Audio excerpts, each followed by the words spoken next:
Are composite doors more secure than timber? It's the question worth asking before you spend, because your front door is your home's first line of defense.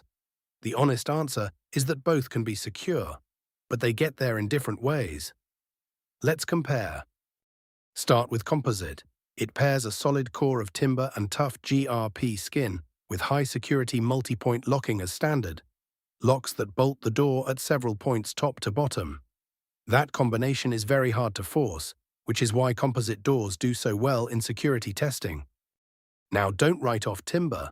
A solid hardwood door fitted with good quality locks is genuinely secure and has been for centuries. The catch is that timber varies enormously. A cheap softwood door is a very different thing from a thick hardwood one, so you have to buy well. And here's the deciding factor for most people. Timber needs looking after. Left alone, it can warp, swell, or rot, and that can stop it locking properly. Composite shrugs off the British weather and holds its security with barely any maintenance, which is why it's become the popular choice. So composite gives you consistent, low-maintenance security, while a quality timber door can match it if you keep it in good order. We compare door types in full at Axiom Eco Homes. Subscribe for more.